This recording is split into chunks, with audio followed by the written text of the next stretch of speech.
Welcome to the Essential Self-Care Podcast, a show for those of us who are, let's face it, too busy for self-care. Each week, we bring you real-life stories and expert insights to help you create a kinder, more compassionate relationship with yourself. I'm your host, Dr. Sheetal Ajmani, a physician with over 2 decades of experience blending Eastern and Western well-being practices. As the founder of Radiant Living Institute, I'm here to help you reconnect with your own inner radiance. Remember, small changes make a large impact, and it all starts here. Please note, this podcast is for educational purposes only and is not medical advice.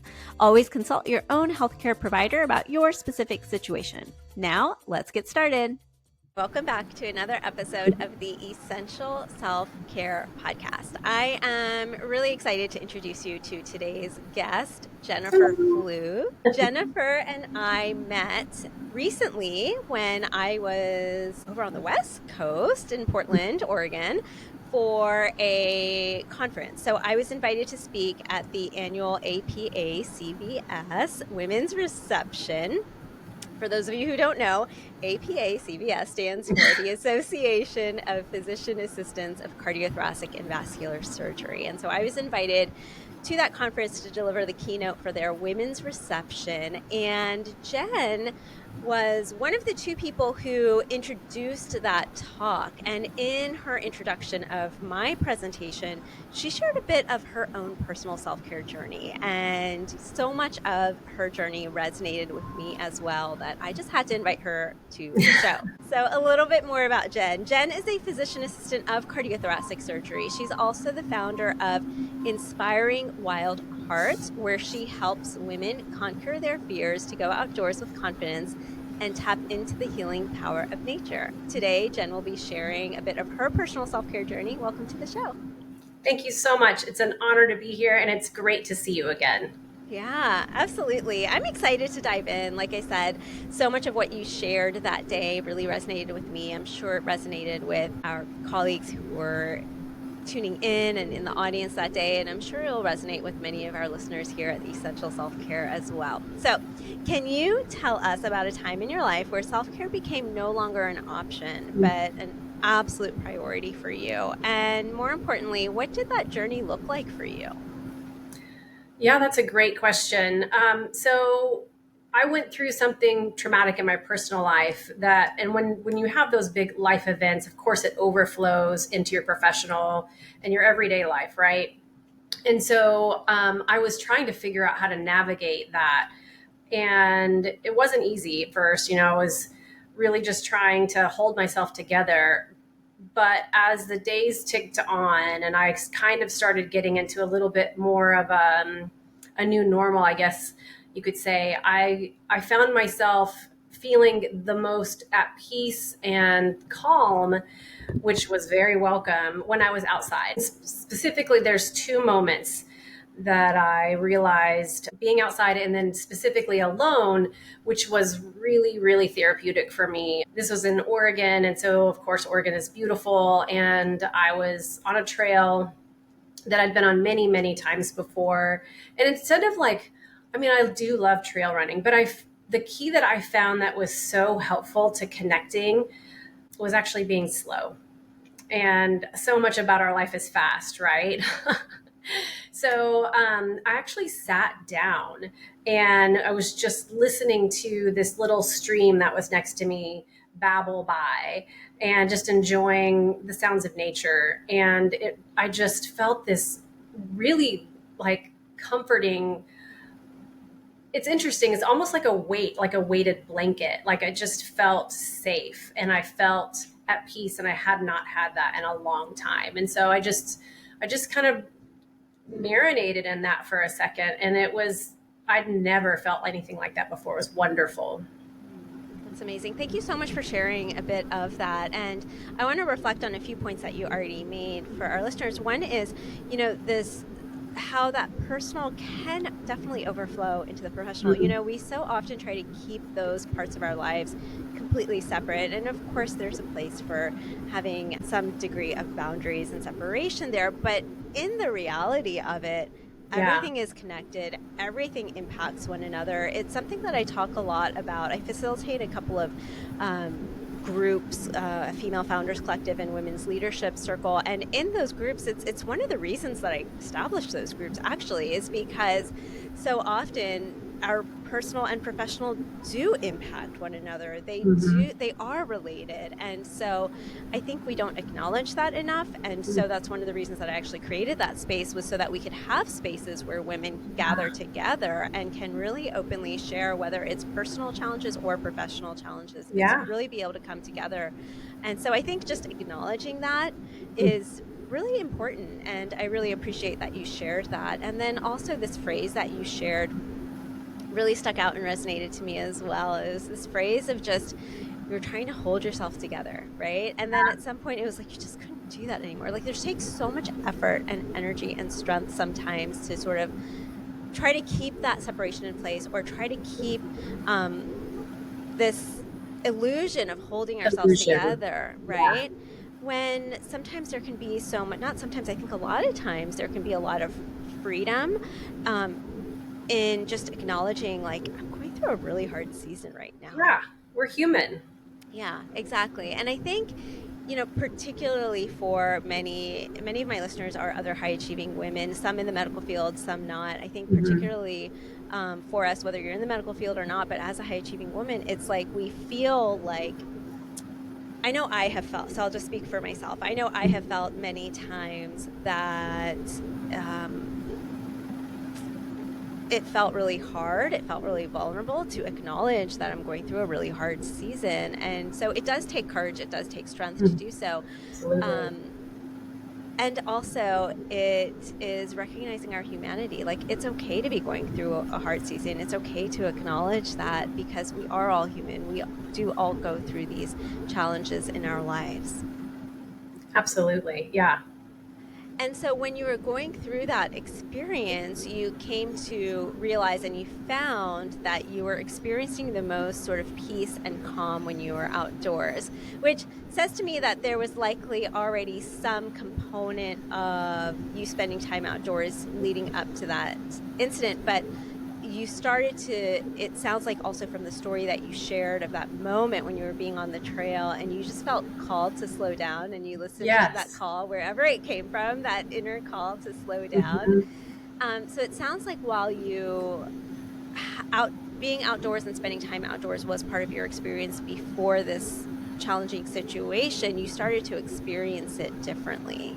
Am I correct to say Yeah, that's a great way to say it. Yeah, I was comfortable hiking and trail running, but it was all just part of it, like the checklist of the day, right? Like, make sure you get in your workout, make sure you got to go to the grocery store, get your doctor's appointment in, or like whatever it is for that you're wanting to accomplish for the day. And it's go, go, go. And then I started to really connect on a deeper level. It might sound silly, but with myself and with nature, when I was slow, when I was being intentional, when I was present, instead of just, yes, check, I'm in the woods, but like not connecting with it at all. That's such a good point, because so many of us can put that self-care, whatever it looks like, a massage, a yoga class, a hike, on our calendar, which, yes, many guests who've come on the show and said that it really helps them to have something blocked out on their calendar. Yes. So that's not what I'm talking about. But what I'm talking about is where it's scheduled in, or it's on a list, and you're not really present for that experience. So yes, you're making time for that, but you're still, it's almost like stressful or rushing through it to actually do it. So it's just sort of this other thing to check off the checklist. Okay, I did that for my self-care. Okay, on to the next thing, right? And as opposed to truly recognizing and appreciating why it's on that checklist in the first place. And also considering, is it, because if it's on that checklist and it's actually leading to more stress, then it's not actually leading to the desired effect that you had. So, actually taking a moment to pause and say, okay, if this isn't it, what else do I need to do for my self-care? Or can I either be more present in this situation, or maybe is there something else that I need to do? And that's okay too. Before we go on, I'm excited to share something that could really make a positive impact on your life. Need a way to improve focus and reduce stress? Inner Radiance Through Meditation is a self-paced audio program that guides you through the what, why, and how of meditation. With 3 audio lessons, including guided meditations, you'll learn how to overcome common obstacles, understand the science of meditation, and start a home practice that fits your life. Ready to find peace amidst the chaos? Head over to radiantlivinginstitute.com to access this course and start your journey to inner calm today. I hope you found that helpful. If you're ready to explore this more, check out the link in the show notes below. Now, let's jump back into today's episode. Right. I think, well, it's a mind shift, right? Like we're so used to being go, go, go, busy, busy, busy, multitasking, checklist checking. I find that even now that I'm like pretty good at it, I still have to like allow myself, whether I'm laying on a massage table or I'm on the trail, like give yourself 5 minutes of like just letting everything slow down. And then it's a lot easier to connect and to be present and to let your mind like whoosh. Yeah, absolutely. Absolutely. Yeah, that's bringing up a couple other things for me that I want to reflect on. So one is this just slowing down, because you said that was really that pivotal moment for you when you were on trail that day, was slowing down and sitting down and listening to the stream and really taking that all in and being present. And I know for many of us and many who are listening, if you're not used to slowing down, wherever it may be, even, if you are on a trail, if you are, laying on the massage table, if you aren't used to slowing down, again, like you said, from your mind, right, mentally slowing down, it can be really hard, and it can also feel a little uncomfortable at first. So starting slow, like I like how you mentioned, even if it's just like playing around with slowing down for 5 minutes, or even smaller than that. One thing I often say is that small changes make a large impact. I shared that during the presentation that I gave at that women's reception. But, even if it's just if 5 minutes feels like too long, maybe it's 1 or 2 minutes, Start small. I often share a story of when I first started meditating, which was, close to 15, 20 years ago now. It was so hard for me to sit still for 5 full minutes, and actually my goal was 15 minutes, but I had to shorten that to 5 minutes because 15 was just way too hard. And so even just a few minutes and making that initial goal smaller to practice slowing down, you will start to see a difference. I can share that I definitely started to see a difference. Clients that I work with now, where I'll offer those examples of let's just start with 1 or 2 minutes, they often will say, I didn't really think 1 or 2 minutes would make a big difference, but it really, really does. Yeah. And then the other thing I wanted to reflect on, I know you had mentioned that, in your words, you had mentioned, maybe it sounds a little silly that through this experience you learn to really kind of connect with yourself more, also through connecting with nature. And I just want to say, I don't think that's silly at all. And actually, in addition to Western medicine, I've also studied Ayurveda, which is the ancient medical system of India. And really a core foundational principle of Ayurvedic philosophy is that we are, as human beings, as individuals, intimately connected with nature herself. And so really this process of finding ways to connect with nature actually are ways to connect deeper with ourselves. Absolutely. And so I think that's really beautiful. And you mentioned that there were 2 moments that really stuck out in your mind. You shared one of them with us of being on the trail and slowing down. I'm curious what that second moment was. Yeah, the second one, this was so fun for me to figure out sort of real time. So I picked this beautiful hike. It was like a 6-mile hike with a decent amount of elevation. And I like made this intentional thought. I was like, I really want to chew on this idea and like kind of sort it out on the trail.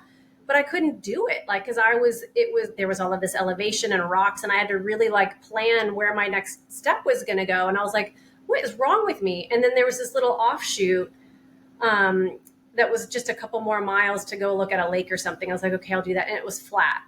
And all of a sudden the thoughts started flowing, and I was like, oh, it needs to be easy. Like you can't be like navigating a big trail or like rocks and elevation and stuff. So if you really want to go and like think about things, process something, it needs to be flat. You can't expect yourself to multitask on the trail as well. So that was I was like, oh, this makes so much sense. I love that. And you know what's really coming to me, right? You work as a physician assistant in cardiac surgery. I spent much of my career working in clinical practice as a pediatrician. And so I'm just thinking about that mindset, right? In those fields, we are definitely go, go, go. It's definitely very intense all the time. Your entire shift is very intense. On. Yes. And just very on, exactly. And so this idea of slowing down and this idea of letting yourself do something that's kind of easy, it can be a big mindset shift because it's so different than sort of how we spend much of our waking day in our professional careers. And that, again, coming full circle to what you started with about how personal and professional are all connected. They do impact one another, right? Sure. So showing up in our professional careers in this way, which is necessary for those careers, but showing up in those ways where it is very it is just very fast paced. It's just the nature of it, very intense. That same sort of pattern and energy can easily shift and translate into our personal life as well. And so that's why it requires even a greater degree of intentionality to slow down and let yourself do something that actually feels kind of easy and just enjoy it. And enjoy it. Yeah. Not be like, oh, I didn't burn this many calories, or I didn't run, or like, let it all go. Yeah. Yeah. So I'm curious now, from those experiences, what impact has that had on you now? Like, how are you perhaps still incorporating those ideas, those practices, perhaps that idea of slowing down, of taking it easy? How are you still incorporating that into your life now? What does that look like for you now on your journey? And really, what impact have you seen and noticed that have on you? Yeah, great question. I think, and this is still an everyday practice for me that I'm still accepting, is just being gentle on myself, like not guilting or shaming myself for resting, or just having a day where I don't have an agenda, and that to be okay. And it like that is like growing up, I felt like it was like my worth was measured by how productive I was, right? And I have to say it on repeat that is not how we are valued.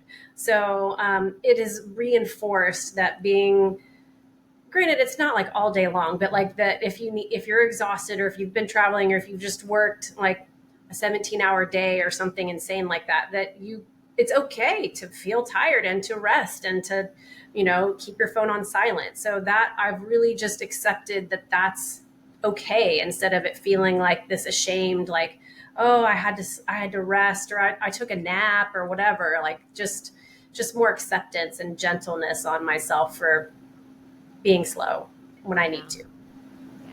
Yeah, that's beautiful. That's beautiful. Yeah, be gentle with yourself. Honestly, that's an affirmation. That's a phrase that I often say to myself as well. Be gentle with yourself. And just, inviting some of that self-compassion and grace for yourself as well. And, again, kind of coming full circle to something that I had mentioned earlier too, was also of just accepting and leaning into our humanity. It's just sometimes, and particularly in these fields that we're drawn to, it can feel like we have to perform in a certain way. And so just recognizing that we are also human, and that's okay. And I don't know, I know it might sound silly, but I'm saying it might sound silly, right? But it might sound silly, but I think it really did take me a while, and perhaps that's still a journey I'm on, to accept that, right? There's that perfectionist tendency of not letting on that there's any sort of perceived imperfection, or how will that quote unquote look or be perceived. But it's a journey, and that's why I share that and emphasize that on the show. And that's why we share our real life stories on this show as well, to really open open up to our own humanity, and for anyone listening to know that it's okay for them to do so as well. Yes, absolutely. Yeah. So all of this also led you to create Inspiring Wild Hearts. Tell me a little bit about that. Yeah, thanks for asking. So as a locums or a traveling physician assistant, I got to travel across the country many times by myself and did a lot of exploring by myself. And I heard over and over again women of all ages saying, "I can't believe you did that by yourself." And granted, yeah, I mean, you have to be careful no matter what you're doing, but it sort of spurred me. I was like, well, I've had all of these amazing experiences outside in nature by myself, and if these women are saying, "I can't believe you did that," I was like, well, I want to encourage other women to do that, and I want them to have the same experiences and have this as a resource to deal with everyday stress and anxiety. And so yeah, I created it, and I've been sort of muddling through figuring out that going from a provider to an entrepreneur is a big jump, and I've enjoyed the challenge mostly. So I'm excited to keep reaching more women, and eventually I'm working on hosting some retreats. That's wonderful. That's wonderful. It is such a gift that you're offering other women. I know I have done a few solo trips by myself. I'll do some kind of gentle hikes by myself as well.